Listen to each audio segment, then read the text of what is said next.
Vos plantes souffrent-elles de maladies malgré vos traitements aux phytosporins? Vous pulvérisez, vous arrosez, mais le mildiou ou l'oïdium revient toujours. Et si je vous disais que vous commettez probablement une erreur fondamentale, une erreur que font la plupart des jardiniers et qui rend votre produit presque inutile? Dans cette vidéo, nous allons révéler le secret pour transformer votre phytosporin en une arme biologique surpuissante. Préparez-vous à découvrir comment le rendre non pas un peu, mais beaucoup plus efficace. Restez jusqu'à la fin, car la dernière astuce pourrait bien sauver vos récoltes cette saison.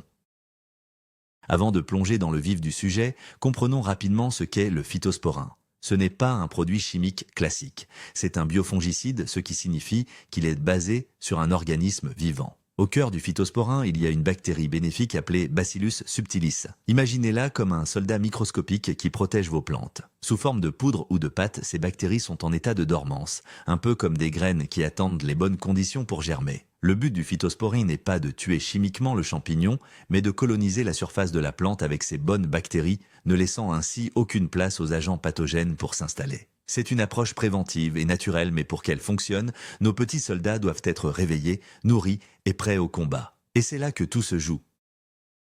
La toute première erreur, la plus commune, est de croire que le phytosporin est un produit prêt à l'emploi. Beaucoup de jardiniers ouvrent le paquet, diluent la poudre ou la pâte directement dans l'arrosoir avec de l'eau froide du robinet et appliquent immédiatement. C'est une perte de temps et d'argent. En faisant cela, vous pulvérisez des bactéries endormies et inactives. Ces spores de Bacillus subtilis ne peuvent pas combattre les maladies dans cet état. C'est comme envoyer une armée au combat pendant qu'elle dort encore profondément dans ses quartiers. Les bactéries ne se réveillent pas instantanément au contact de l'eau. Elles ont besoin d'un processus d'activation, d'une sorte de réveil en douceur pour devenir des cellules végétatives actives, prêtes à se multiplier et à protéger vos précieuses plantes. Penser que la simple dilution suffit est le malentendu fondamental qui mène à la déception et à l'idée fausse que le produit est inefficace. La vérité, c'est que le produit est excellent, mais son mode d'emploi est souvent mal compris ou ignoré. Alors, oublions cette méthode et apprenons à le faire correctement. Pour bien comprendre le processus, il faut visualiser ce qu'est le Bacillus subtilis dans votre paquet de phytosporin. Ce ne sont pas des bactéries qui nagent et vivent activement. Ce sont des spores. Une spore est une forme de survie ultra résistante. La bactérie s'enveloppe dans une coque protectrice qui lui permet de survivre à des conditions extrêmes. Sécheresse, chaleur, froid, manque de nourriture. C'est un état de vie suspendu, une sorte d'hibernation profonde. Votre mission, en tant que jardinier, est de créer l'environnement parfait pour que ces spores se transforment en bactéries actives. Ce processus s'appelle la germination. C'est exactement comme une graine qui a besoin d'eau, de chaleur et de temps pour germer et devenir une plante. Sans ce processus de germination, les spores restent des spores. Elles ne produiront pas les substances antifongiques, ne coloniseront pas les feuilles et ne protégeront rien du tout. C'est pourquoi la phase de préparation est non seulement importante, mais absolument cruciale. C'est la clé de voûte de toute l'efficacité du phytosporin. Alors, comment réveille-t-on ces bactéries endormies? L'objectif est simple, nous devons leur faire croire que les conditions sont idéales pour la vie. Et pour une bactérie, les conditions idéales se résument à 3 choses principales. Une hydratation adéquate, une température confortable et une source de nourriture. C'est ce que nous allons leur fournir lors de la création de ce que l'on appelle la solution mère. C'est la première étape, la plus concentrée, où le réveil a lieu. Pensez-y comme préparer un levain pour faire du pain. On ne jette pas la levure sèche directement dans la farine. On la réactive d'abord dans de l'eau tiède avec un peu de sucre. Le principe pour le phytosporin est exactement le même. Nous allons créer un environnement 5 étoiles pour nos Bacillus subtilis, un véritable spa bactérien pour qu'elles sortent de leur dormance, se sentent à l'aise et commencent à se multiplier avant même de toucher la moindre feuille de vos plantes. Ce soin que vous apportez en amont déterminera 90% du succès de votre traitement. Parlons du premier élément crucial, la température de l'eau. Utiliser de l'eau froide ou glacée est une erreur. Cela ne tuera pas les spores, mais cela ralentira considérablement, voire empêchera leur réveil. A l'inverse, utiliser de l'eau bouillante est encore pire, car cela les tuera pour de bon. La température idéale pour le réveil du Bacillus subtilis se situe entre 25 et 35 degrés Celsius. C'est une eau tiède, agréable au toucher, comme l'eau d'un bain pour bébé. Cette chaleur envoie le signal que l'environnement est propice à la vie et à la croissance. Pour obtenir cette température, vous pouvez simplement mélanger un peu d'eau chaude et d'eau froide. N'utilisez pas de thermomètre de précision. Votre main est un excellent guide. Si l'eau vous semble confortablement tiède, elle le sera aussi pour les bactéries. C'est une étape si simple mais si souvent négligée. Se souvenir de cette règle simple, ni trop chaud, ni trop froid, change déjà radicalement la donne et augmente l'efficacité de votre préparation de manière significative. Le deuxième point de vigilance, et c'est un piège majeur, concerne la qualité de l'eau. La plupart d'entre nous utilisent l'eau du robinet. Or, cette eau est traitée au chlore pour la rendre potable en tuant les bactéries. Le chlore est un désinfectant puissant qui ne fait pas la différence entre les mauvaises bactéries et nos précieuses Bacillus subtilis. En diluant votre phytosporin dans de l'eau fraîchement sortie du robinet, vous envoyez vos soldats fraîchement réveillés dans un bain d'acide. C'est contre-productif au plus haut point. Le chlore va soit tuer une grande partie des bactéries actives, soit les stresser au point de réduire leur efficacité. Vous aurez beau avoir respecté la température, si l'eau est chlorée, vos efforts seront en grande partie anéantis. C'est l'un des saboteurs silencieux les plus courants dans l'utilisation des produits biologiques. Heureusement, il existe des solutions très simples pour contourner ce problème et garantir une eau saine et accueillante pour vos micro-organismes. Comment se débarrasser de ce fameux chlore? La méthode la plus simple et la plus économique est de laisser l'eau reposer. Le chlore est un gaz volatile. Si vous remplissez un arrosoir ou un seau avec de l'eau du robinet et que vous le laissez à l'air libre pendant 24 heures, la majeure partie du chlore se sera évaporée. C'est une excellente habitude à prendre. Préparez votre eau la veille. Une autre option, plus rapide, est de faire bouillir l'eau pendant quelques minutes, puis de la laisser refroidir jusqu'à la température tiède désirée. L'ébullition accélère l'évaporation du chlore. Enfin, si vous avez un filtre à eau au charbon actif, il éliminera également le chlore. L'eau de pluie collectée est, bien sûr, l'option idéale car elle est naturellement exempte de chlore et possède un pH parfait. Quelle que soit la méthode que vous choisissez, assurez-vous d'utiliser une eau propre du point de vue bactérien. C'est un gage de respect pour les organismes vivants que vous essayez de cultiver. Maintenant que nos bactéries ont de l'eau propre et tiède, il leur faut de la nourriture. Pour sortir de leur hibernation et commencer à se multiplier, elles ont besoin d'une source d'énergie rapide. Cette énergie, ce sont les sucres. Ajoutez un peu de sucre à votre solution mère et le coup de pouce qui va tout changer. Cela va non seulement accélérer leur réveil, mais aussi stimuler leur reproduction. Vous n'avez pas besoin d'acheter quelque chose de spécial. Une cuillère à café de sucre en poudre ordinaire par litre de solution est parfaite. Vous pouvez aussi utiliser une vieille confiture, du sirop ou même du miel. L'idée est de fournir des glucides simples et facilement assimilables. C'est le petit déjeuner des champions pour votre armée de Bacillus subtilis.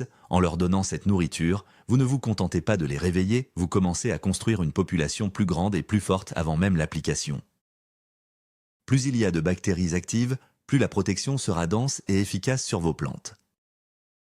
Nous avons tous les ingrédients, le phytosporin, l'eau tiède déchlorée et le sucre. Il est temps de créer la fameuse solution mère. C'est une solution concentrée que vous préparerez à l'avance et que vous diluerez ensuite pour l'application finale. C'est dans cette solution mère que toute la magie de l'activation se produit. La proportion standard, surtout pour le phytosporine en pâte, est de diluer une partie de pâte pour 2 parties d'eau. Par exemple, pour 100 g de pâte, vous utiliserez 200 ml d'eau. Dans cette eau, vous aurez préalablement dissous votre source de sucre. Mélangez bien jusqu'à obtenir une consistance homogène. Pour la poudre, suivez les instructions du paquet pour créer une solution concentrée, mais ajoutez toujours l'eau tiède et le sucre. Ce concentré est le cœur de votre traitement. Il ne doit pas être utilisé pur sur les plantes, il est beaucoup trop fort. Considérez-le comme un bouillon de culture, une pépinière pour vos bactéries protectrices. Une fois la solution mère préparée, l'élément suivant est le plus difficile pour un jardinier impatient. Le temps. Le réveil des bactéries n'est pas instantané. Elles ont besoin de temps pour sortir de leur état de spore, se transformer et commencer à se diviser. Il faut laisser reposer votre solution mère dans un endroit tiède et à l'abri de la lumière directe du soleil pendant au moins 2 à 4 heures. Si vous pouvez attendre plus longtemps, c'est encore mieux. Un repos de 12 à 24 heures peut considérablement augmenter la concentration de bactéries actives.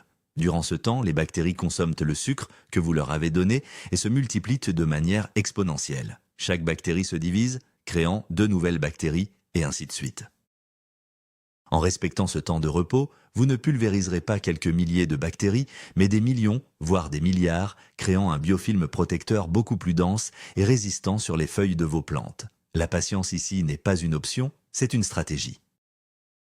Comment savoir si l'activation a réussi? Il y a des signes qui ne trompent pas. Après quelques heures de repos, approchez votre nez de la solution. Elle devrait développer une odeur spécifique, une odeur de terre humide, de fermentation, un peu comme une odeur de levure. Ce n'est pas une mauvaise odeur de pourriture, mais une odeur de vie microbienne. C'est le signe que les bactéries sont actives et métabolisent le sucre. Vous pourriez aussi observer une légère formation de mousse à la surface ou un changement dans l'opacité de la solution. Ce sont autant de confirmations que votre culture bactérienne est en plein essor. Si votre solution ne sent rien et reste exactement comme vous l'avez laissé, il est possible que quelque chose se soit mal passé. Peut-être que l'eau était trop chaude ou trop chlorée.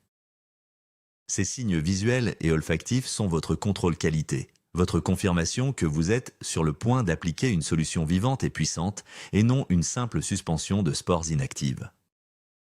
Il est important de noter qu'il existe principalement deux formes de phytosporins sur le marché, la pâte et la poudre. La préparation peut légèrement varier entre les deux. La pâte est souvent plus concentrée et contient également des nutriments et des humates qui aident à la conservation et à l'efficacité. Elle se dissout plus lentement et demande un peu plus d'efforts pour obtenir une solution homogène. La poudre, quant à elle, est généralement plus facile à dissoudre. Cependant, le principe d'activation reste absolument identique pour les deux formes. Ne vous laissez pas tromper par la facilité de dissolution de la poudre en pensant qu'elle n'a pas besoin d'être activée. Les spores de Bacillus subtilis sont les mêmes, qu'elles soient dans une pâte ou une poudre. Elles ont toutes besoin de chaleur, d'eau propre, de nourriture et de temps pour se réveiller. Lisez toujours les instructions sur votre emballage spécifique, mais appliquez systématiquement les principes d'activation que nous avons vus pour garantir une efficacité maximale, quelle que soit la forme du produit. Faisons un récapitulatif pratique pour la version en pâte qui est très populaire. Prenez un bocal en verre propre d'1 litre. Versez-y environ 400 ml d'eau tiède, entre 25 et 35 degrés, et préalablement déchlorée. Ajoutez une cuillère à café de sucre et remuez jusqu'à dissolution complète. Ensuite, prélevez 200 g de la pâte phytosporine et ajoutez-la dans le bocal. Utilisez une spatule ou un bâton propre pour bien écraser la pâte et la mélanger à l'eau jusqu'à ce que la solution soit la plus homogène possible. Il restera probablement quelques petits grumeaux, ce n'est pas grave, fermez le bocal sans le visser complètement pour laisser les gaz s'échapper et placez-le dans un endroit tiède et sombre comme près d'une chaudière ou dans un placard de cuisine. Laissez reposer pendant au moins 4 heures, idéalement plus. Votre solution mère est maintenant prête à être utilisée pleine de vie et d'activité microbienne. Pour la version en poudre, le processus est très similaire et encore plus simple. Prenez un récipient, par exemple une bouteille en plastique d'1 litre, remplissez-la avec 1 litre d'eau tiède et déchlorée. Ajoutez 1 à 2 cuillères à café de sucre et agitez bien. Ensuite, versez la quantité de poudre recommandée sur l'emballage, souvent autour de 10 grammes pour cette quantité d'eau. Fermez la bouteille et agitez vigoureusement pendant 1 minute pour vous assurer que toute la poudre est bien dissoute et qu'il n'y a pas de dépôt au fond. Ensuite, comme pour la pâte, placez la bouteille dans un endroit tiède et à l'abri de la lumière. Laissez-la reposer le même laps de temps, entre 4 et 24 heures, pour permettre aux bactéries de s'activer et de se multiplier. Le principe reste le même. Nous créons un environnement idéal pour transformer une poudre inerte en un liquide biologiquement actif et protecteur.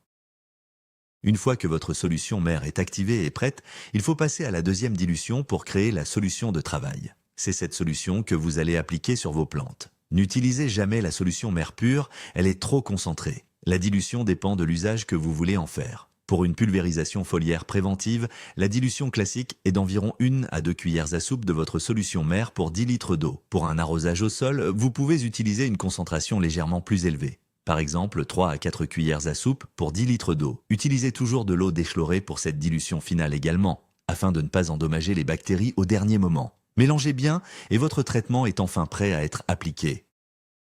Cette double dilution garantit que vous apportez la bonne concentration de bactéries sans risquer de surcharger les plantes.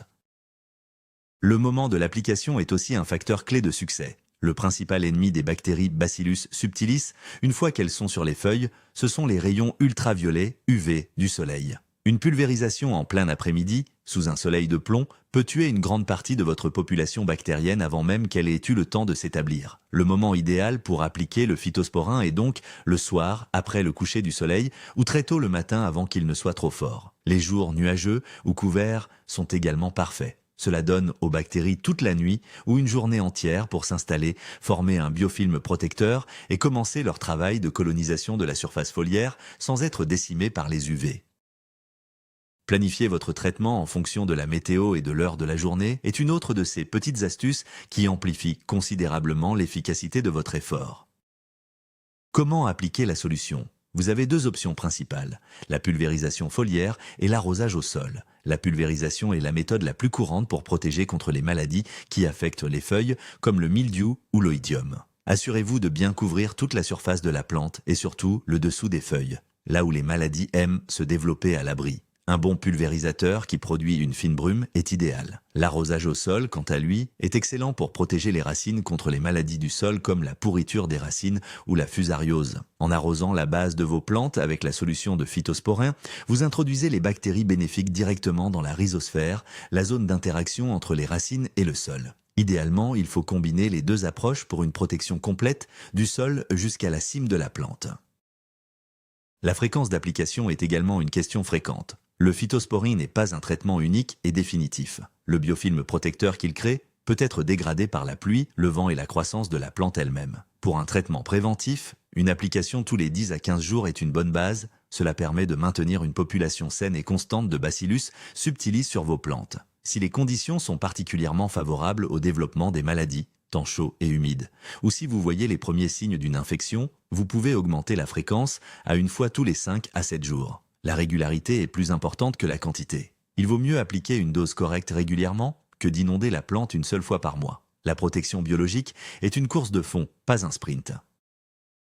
Un autre point important est la compatibilité du phytosporin avec d'autres produits de jardinage. Étant un produit vivant, il peut être sensible à certains mélanges. Il ne faut jamais le mélanger avec des fongicides chimiques, car ceux-ci sont conçus pour tuer les champignons et peuvent aussi endommager les bactéries. De même, évitez de le mélanger avec des solutions très alcalines, comme les préparations à base de bicarbonate de soude ou de cendre de bois, car un pH élevé peut être néfaste pour le Bacillus subtilis. En revanche, il est souvent compatible et même synergique avec d'autres produits biologiques, comme les insecticides à base de Bacillus thuringiensis, BT, ou les engrais organiques liquides. En cas de doute, il est toujours préférable d'appliquer les produits séparément à quelques jours d'intervalle pour éviter toute interaction négative et garantir que chaque produit puisse agir à son plein potentiel.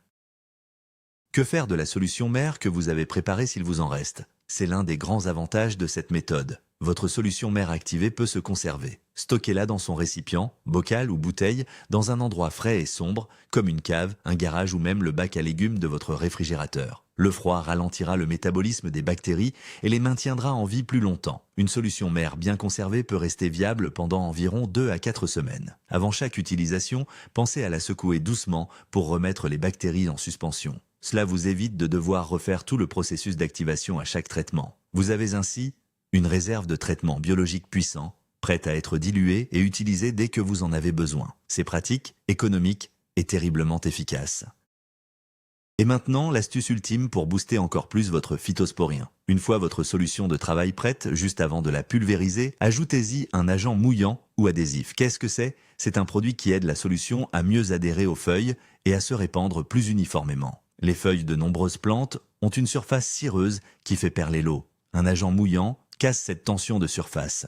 Vous n'avez pas besoin d'acheter un produit chimique. 1 ou 2 gouttes de savon noir, liquide ou de savon de Castille pour 10 litres de solution font des merveilles. Cela garantit que votre phytosporin ne s'écoule pas simplement des feuilles, mais forme une fine pellicule protectrice qui reste en place beaucoup plus longtemps, même en cas de légère rosée. C'est le détail de finition qui assure que votre armée de bactéries, que vous avez si soigneusement réveillée et nourrie, adhère parfaitement à son champ de bataille et offre une protection maximale. Voilà, le secret n'est plus un secret. L'efficacité du phytosporin ne réside pas dans le produit lui-même, mais dans la manière dont vous le réveillez. L'erreur fatale est de l'utiliser comme une poudre inerte. La clé du succès, c'est de se souvenir que vous cultivez des organismes vivants. En leur fournissant une eau tiède et déchlorée, un peu de sucre pour l'énergie et suffisamment de temps pour s'activer, vous multipliez sa puissance par 10, voire plus.